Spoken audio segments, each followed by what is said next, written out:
Imagine that you're scrolling through car listings and you see two BMWs. One makes your heart skip a beat. The other makes you wonder if BMW's design team got replaced by robots having a bad day. Same badge, same basic idea, but one is automotive eye candy and the other is, well, let's just say it looks like it got hit with the ugly stick multiple times, over and over again, and hard.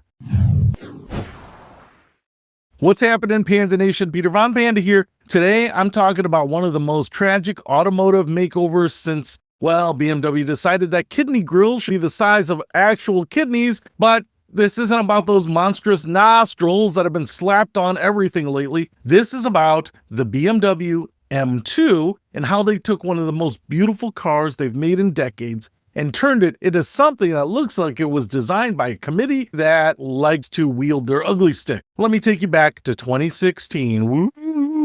When BMW still remembered how to make cars that didn't quite require therapy to look at. The first generation M2 Coupe hit the scene, and man, I'm not exaggerating when I say I fell in love with it. This wasn't some fleeting automotive crush either. This was my pants are getting tight deal. This car had everything that made classic BMWs legendary. It was wrapped up in a package that screamed, "I'm fast, I'm gorgeous, and you know it." The 2016 M2 was like looking at the 2000 M3's prettier, younger sibling. All those gorgeous, smooth curves and organic shapes that flowed like water. There was no unnecessary drama, no try-hard styling cues, just pure automotive sculpture. The fenders were perfectly flared, sitting just a touch lower than the regular 2 Series, and that front fascia, wide, aggressive, but not cartoonish. It looked like what happens when engineers and artists actually talk to each other instead of having a turf war. And those headlights, those thin, squinty, aggressive headlights, like the car was giving you a knowing wink. Plus, it still had the traditional kidney grills that we all know and love. But before BMW went full Monica Lewinsky on grill sizes and decided bigger is always better, hey, spoiler alert, it's not. The silhouette also was pure poetry in motion. Rakish, sporty, with this beautiful fluid curve that swept from the front rocker panel all the way to the rear quarter panel, with no harsh lines, no awkward transitions, just one continuous flow that made you want to run your hand all along it. At least the one hand that's free. The fenders were also properly wide, and those factory 19-inch wheels, oh yeah, they filled those wheel wells like they belonged there. Not an afterthought. But here's the thing that really got me, and I know this sounds a bit weird, but stay with me. It came to this color called long beach blue metallic.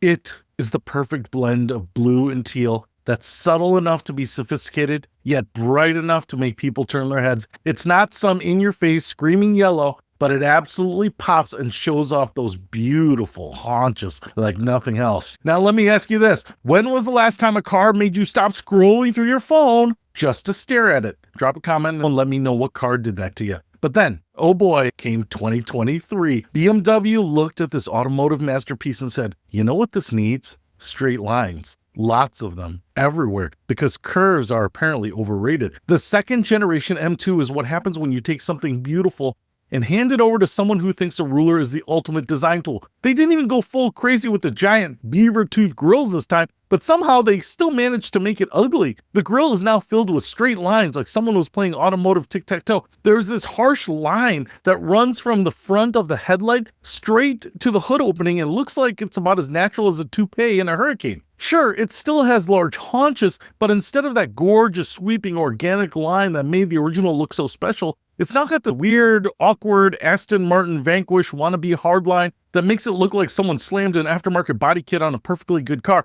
And not even a good aftermarket body kit. We're talking about the kind that you'd find in the as seen in TV section of the automotive modification section. The brake duct openings of the bumper, they're square too. The design philosophy, apparently, what if we made everything look like it came out of some geometric shapes textbook? The whole thing looks like a Subaru BRZ that went through some questionable plastic surgery. And you know what? I actually like the Subaru BRZ. I like the Liberty Walk body kits. But if you put a Liberty Walk body kit on a BRZ, I would definitely prefer that over this new M2. At least the BRZ with a body kit knows what it's trying to be. Outrageously modified and in your face. This new M2 just looks confused. It's like BMW took the beautiful, sculpted, original, and ran it through a photocopier until all the subtle details got lost and everything became harsh and angular. The car went from looking like it was carved by Michelangelo to looking like it was injection molded in someone's garage. The engine, pretty much the same. The transmission's basically identical, maybe an extra gear on the automatic one. So what we're dealing with here is a car that's basically the same mechanically, but wrapped in bodywork that looks like it was designed by someone who's never seen a curve that couldn't be turned into a straight line.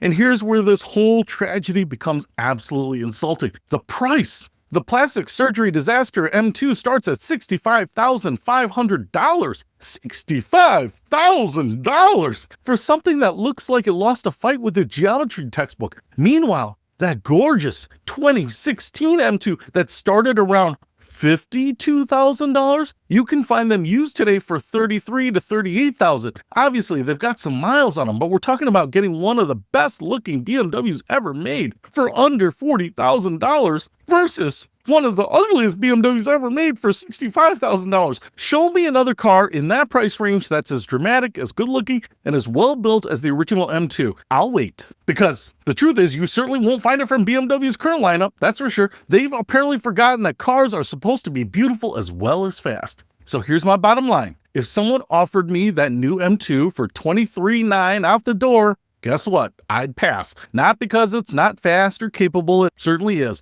but because every time I look at it, I remember what we've lost. I'd remember when BMW knew how to make cars that didn't just perform well, but actually stirred your soul. The original M2 proves that you don't need to choose between beautiful and aggressive. You can have both. You just need designers who understand that the best automotive design isn't about making the biggest statement. It's about making the right one. Peter Von Panda, out.